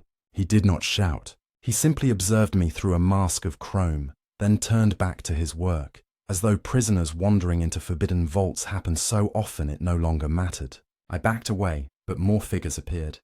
3 of them, working in perfect silent synchronization, their mechanical arms slicing open skulls with surgical calm, while data streamed across monitors. Memories, thoughts, secrets, all harvested like raw ore. I didn't belong there. I wasn't meant to see any of it. A misplaced breath, a clatter of boot against metal, and one tech priest snapped his gaze toward me. A siren blared instantly. Red lights flared. I ran. The tech priests moved too fast, command codes streaming across the Vox as locks slammed shut behind me. The cavern shook as I sprinted through the dark, following the faintest glow of emergency lights. The tunnel split into smaller passages, and it became impossible to know whether I was escaping deeper into the earth or back towards salvation. At one turn, my lantern caught a glimmer of light on metal, an emergency maintenance hatch half hidden beneath debris. I dragged rubble aside with bleeding fingers and forced the hatch open. A narrow shaft yawned upward and I climbed, each rung searing my hands with rust. My breathing turned ragged. The tremors grew sharper. Dust rained from above. At any moment the shaft could collapse and bury me alive. When I reached another hatch, I slammed my fist against its emergency release. It shuddered, resisted, then finally hissed open. I collapsed onto a steel walkway in the main generator hall. The glow of plasma reactors burned blue and violent, and workers swarmed like ants, trying to stabilize the damage from below. No one saw me emerge from the wall. No one cared. The prison was burning beneath their feet, and fear had become the air they breathed. I stumbled through the corridor, half blind with panic, until I reached the worker commons. Colin was there, sitting upright, breathing easier than before, but still pale as death. When she saw my face, she tried to stand, but her legs trembled. I caught her before she fell. The workers around us stared with hollow eyes, noticing the blood on my hands, the ash in my hair, the terror in my breath. "Tell me," Callan whispered. "What did you see?" The words scraped out of my throat like broken glass. I told her about the pods, the tech priests, the prisoners wired like machines, their memories extracted as though their lives were nothing more than data. As I spoke, the sirens blared again, and the prison lights flickered. Somewhere deep below, something roared, a low, terrible sound that made the air vibrate. Callan's face did not show surprise, only a terrible understanding. "They can't let anyone leave here," she said. "Not with knowledge like that." Another tremor struck. The floor lurched. Plasma conduits burst in showers of sparks. Workers screamed as coolant boiled across the floor. Guards barked orders, struggling to contain panic. The storm outside crashed against the shield, with enough force to crack it. The entire complex trembled under the weight of its hidden sins. "We aren't escaping," Callan said, grabbing my arm with new strength. "We're disappearing if we stay. They'll pull us apart like the others, and we won't even know it's happening." Panic rippled across the yard as prisoners and guards alike ran for sealed doors. But Callan pulled me toward the maintenance sector, the only part of the prison where doors still opened for people like us. The overseers were too busy saving the machinery of the Imperium to notice 2 tools moving out of place. The storm shields flickered. The ash poured through in black streams. The world outside howled like something alive. But we kept moving, not because we believed we would live, but because death in motion still felt like choice. If the Imperium came to break us again, at least we would be standing. The tremors returned, harder, angrier, shaking the ground as if something beneath Tartarus Prime was clawing upward. Alarms drowned out human voices. Generator coils snapped apart. Something in the depths screamed like metal being torn in half. Callan and I ran without plan, without map, without breath, because anything was better than being dragged back underground. When she looked at me through the blackened air, her face streaked with blood and ash. She didn't speak of hope. She spoke of truth. "You saw what they hid," she said. "Now we make them choke on it." And together we ran into the storm. The storm tasted of iron and ash as we ran, the sky above us cracking with distant lightning, while the prison groaned like a wounded beast. Walls buckled, gantries sagged, vox masts leaned into the wind as if the world were tired of holding them upright. The alarms were no longer voices of command. They were screams of a dying machine. Prisoners poured into the outer yards in panic, some clutching stolen tools, others stumbling in chains that had never been removed. Guards shoved them aside while trying to hold the shield emitters steady, but the air crackled with collapsing power fields and toxic winds that burned exposed skin. The storm had found a way in, and now it wanted everything. Callan and I stuck close to the maintenance corridors, using our assigned routes to move without drawing attention. We passed terrified workers crouched beneath broken pipes, guards dragging wounded tech priests from sparking consoles, and servitors twitching as corrupted commands fought their way through damaged cortex implants. The prison was collapsing from within, and if we had been smarter, we would have hidden until death chose a quiet moment to claim us. But Callan pushed forward with fever-bright eyes, her mind moving faster than her broken body. She grabbed my sleeve, breath wheezing through her respirator, and said the words that trapped me deeper than any manacle ever could. "We don't run. We finish this." The first explosion came from the western subhabs. An entire wing of the prison vanished in thunder and flame, lighting the sky like a false sunrise. A shockwave rolled across the yard and knocked us from our feet. Dust blasted through the air. The screams that followed sounded like metal grinding on bone. We scrambled up again and pressed ourselves behind a collapsed fence while flaming debris rained like missiles. Somewhere in the chaos, I heard an officer shouting evacuation orders to the remaining guards, but no one listened. Some fled, some froze. The chain of command had snapped. The prisoners saw their chance. A mob surged across the yard, overwhelming a squad of Arbites who fired until their rifles overheated. Another riot began in the east yard as convicts tore into the armory, ripping open crates of shock mauls and las pistols. The guards responded with stun grenades and suppressive fire, but the violence spread too fast. Men and women who had once been silent ghosts now screamed for freedom or revenge or anything that wasn't this. The prison was no longer a structure, it was a battlefield. Callan tugged me toward the service elevator that led to the secondary shield relay, the one we had repaired days before. The storm had damaged it again, and the power surges flickered like dying heartbeats. If we reached the relay, maybe we could open a route out of the yard, or at least cut power to the wall defenses long enough to slip through. It was a plan born of desperation, but desperation was all we had left. When we reached the access stairs, we found bodies piled at the base, guards and prisoners alike, throats torn by shrapnel or burned by las fire. A servitor lay twitching, half its skull melted where a plasma bolt had hit it. The red optics in its remaining eye flickered helplessly as it repeated the same broken command. Return to work. Return to, until sparks silenced it. Callan stepped over the corpses, jaw tight, pushing us upward toward the relay. The stairwell walls cracked beneath the stress of the tremors, dust raining over us with every step.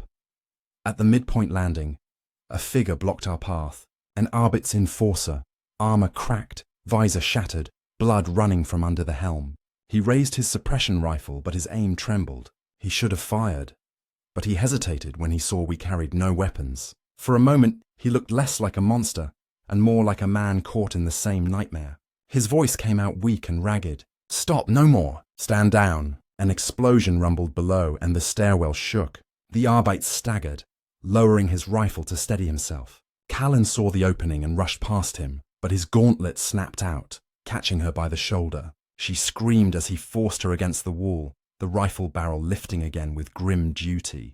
I didn't think, I simply acted. I grabbed a chunk of broken piping from the floor and swung.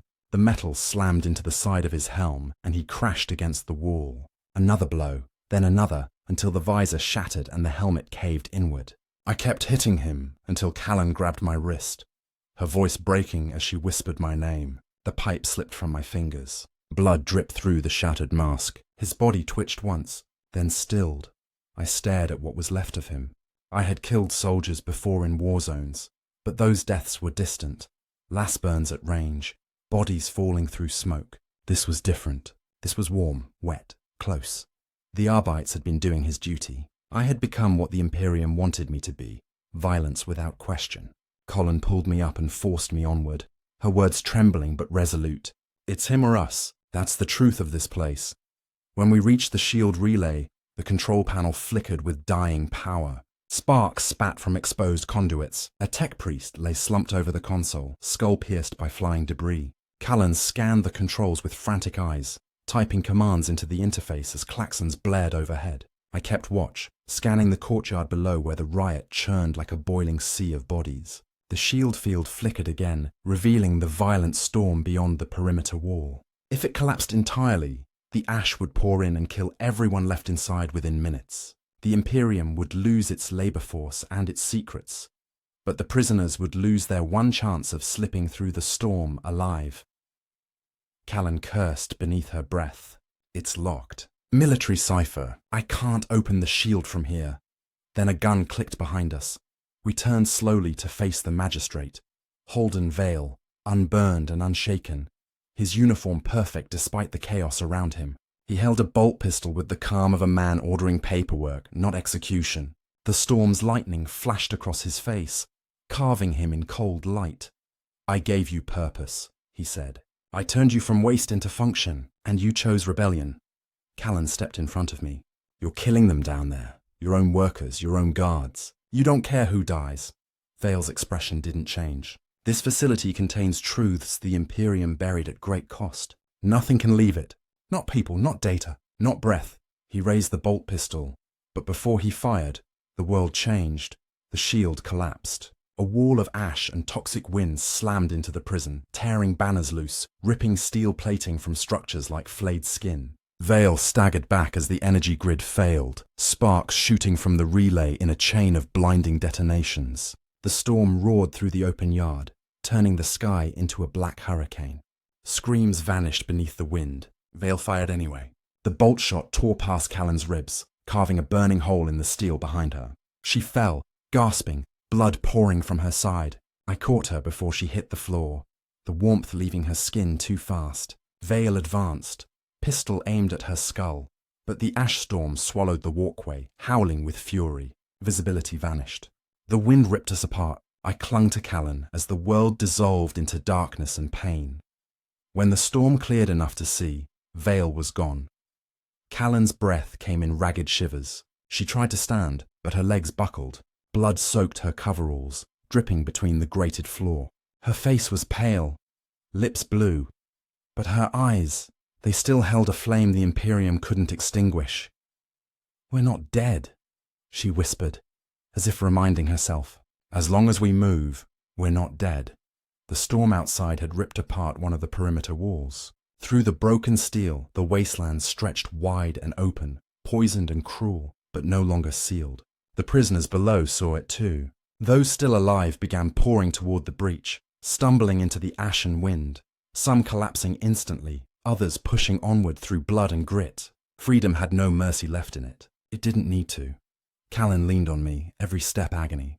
We descended the relay tower, passing bodies buried in dust, machines burning with blue flame, and guards who no longer knew who to shoot. Some dropped their weapons and fled into the storm alongside the prisoners. Others fought to the last breath. No one commanded, no one obeyed. Survival was the only order left. We reached the breach. The wasteland looked like a black ocean of poison, but it was open sky, ugly, monstrous. honest. Callan pressed her bleeding side and forced one more step, then another. I wrapped her arm around my shoulders and carried her weight.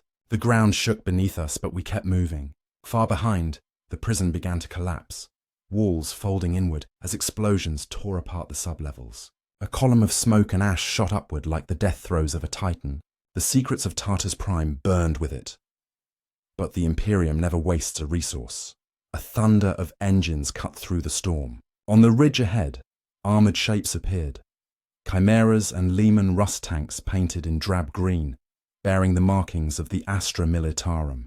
Heavy turrets turned toward the fleeing prisoners. Floodlights burst to life, cutting through the storm and painting every escapee in harsh white. Callan saw them and let out a broken laugh. They came fast, too fast. They knew this would happen, I said, voice numb. The first tank fired. A shell detonated near the breach, throwing prisoners into the air like ragdolls. The ground shook with renewed terror. Laser guns opened fire, crimson bolts slicing through unarmed bodies. The Imperium wasn't rescuing anyone. It was erasing the evidence. Callan's knees buckled, and I dragged her forward, stumbling through mud and bone. Bodies fell around us, some screaming, others silent. The tanks advanced without hesitation, grinding corpses beneath their treads. An officer shouted through a Vox amplifier, his voice booming above the storm. All escapees are to be purged. No survivors, no records. Callan's breath hitched. Her hand squeezed mine weakly. Don't stop, don't! Let them make us nothing.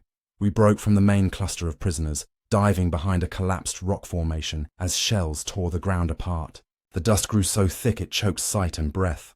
We crawled, hands bleeding on shattered stone, and as the storm swallowed us again, the tanks lost line of sight. The wind became our shield, violent but blind. When we finally collapsed in the shadow of a rusted manufactorum ruin, I couldn't tell if the screams in the distance were human or metal. Callan lay on her back, blood soaking the earth. Her breaths came short and sharp. I pressed my hand to her wound, but the bleeding wouldn't stop. The world around us was silent now. Silent in that way only the dead and dying understand. I lowered my head, forehead touching hers, and waited for her to speak. She didn't. Her eyes stared past me, unfocused, fading. No, I whispered. No, not after all this. She blinked slowly, and for a second, she looked like the woman who had pulled me from the abyss so many times already. She forced out a whisper carried on her final breath. We made it matter. Her hand slipped from mine. Her eyes did not close. The storm blew ash across her face, dust settling into the stillness of her body, as if the wasteland itself was claiming her.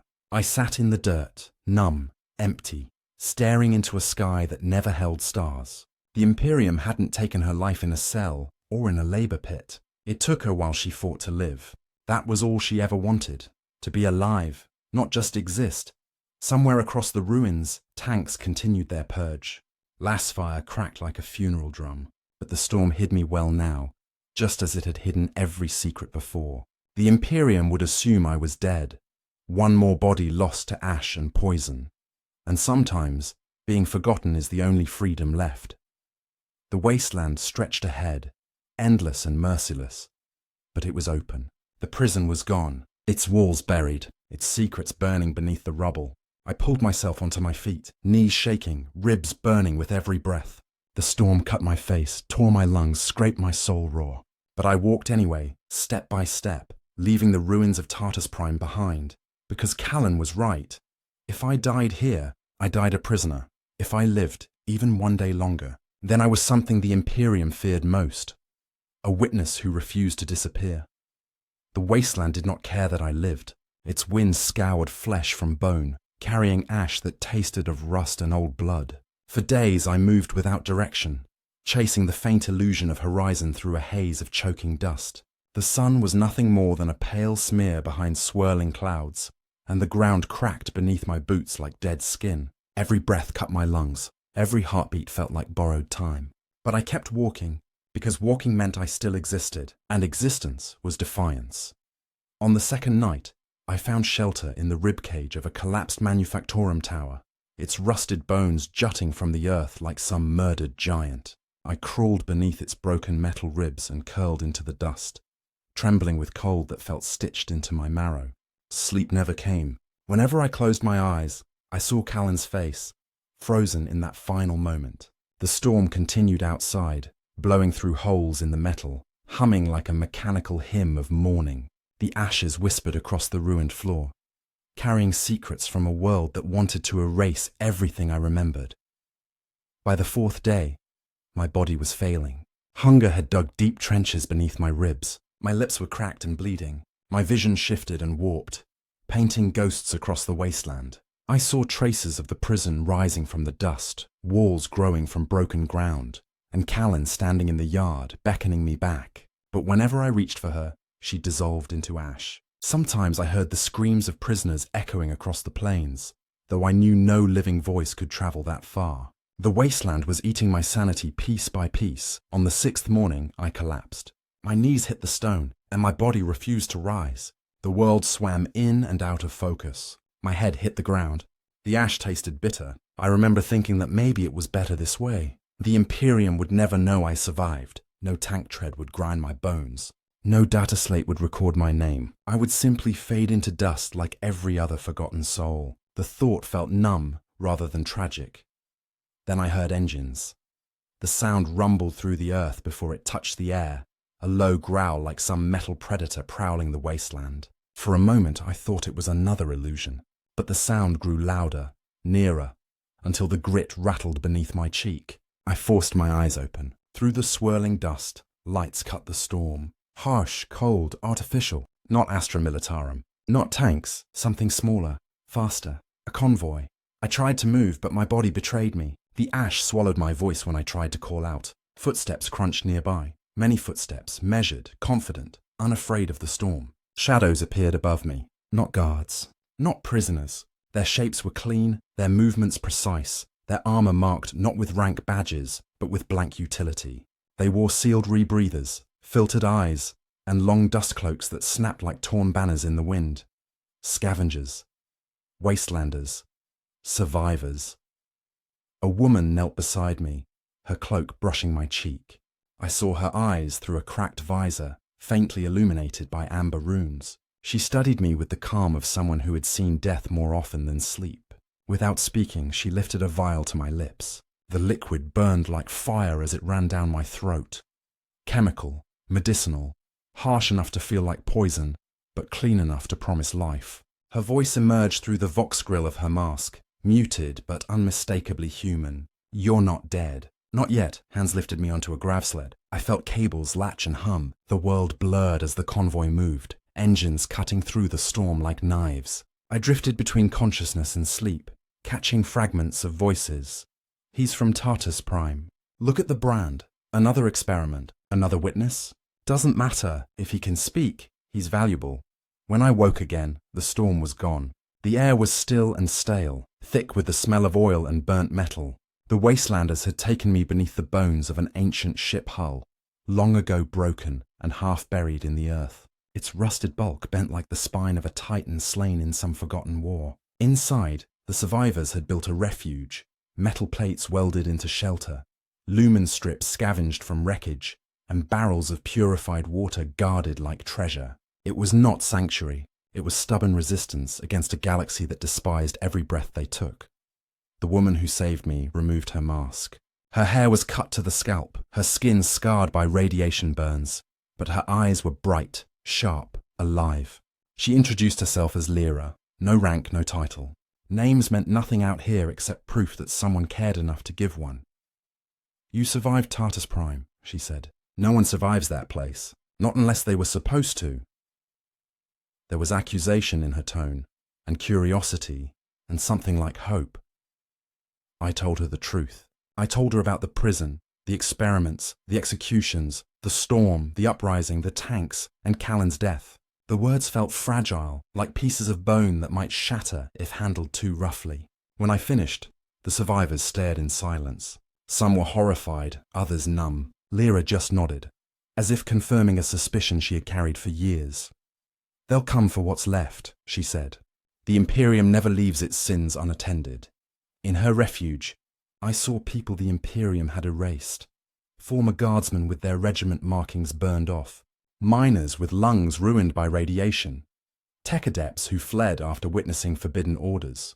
These were not rebels or traitors. They were the casualties of a system that called itself holy. Days passed. My strength returned, slowly, painfully.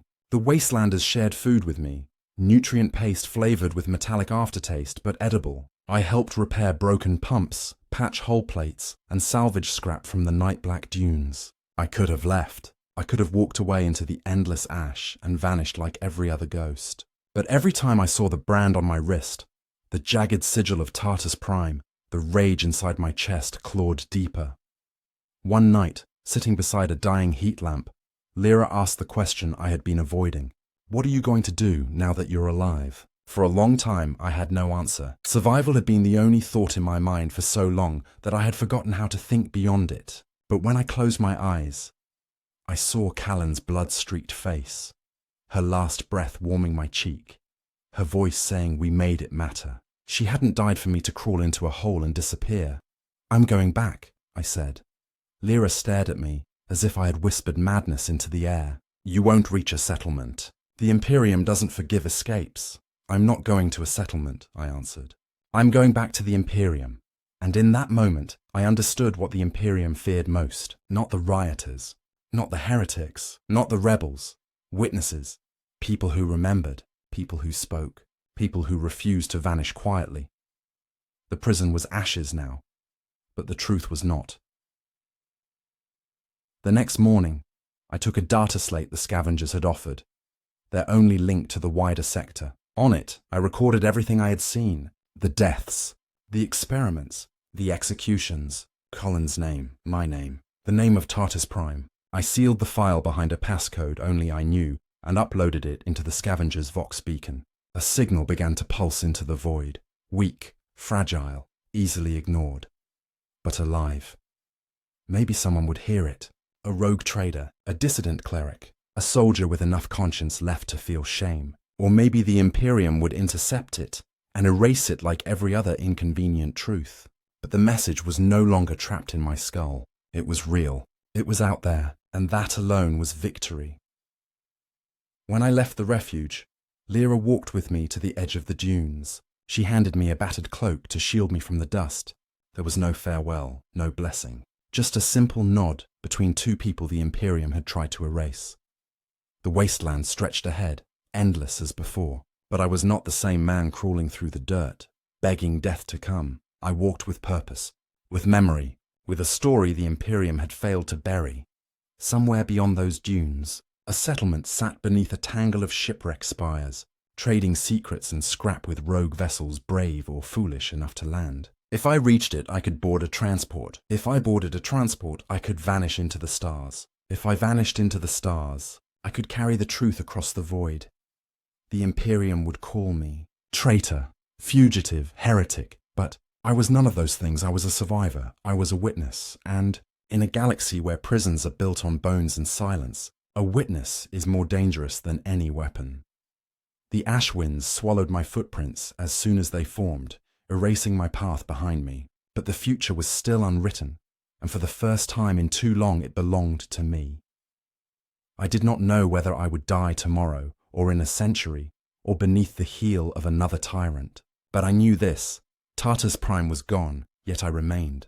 The Imperium had tried to reduce me to dust, and instead it forged me into something it could never stomach. A man who remembers. A man who speaks. A man who walks forward anyway. No innocence survives the Imperium, but sometimes, even in the deepest darkness, humanity does. And as long as one voice escapes the cage, the Imperium will never truly sleep.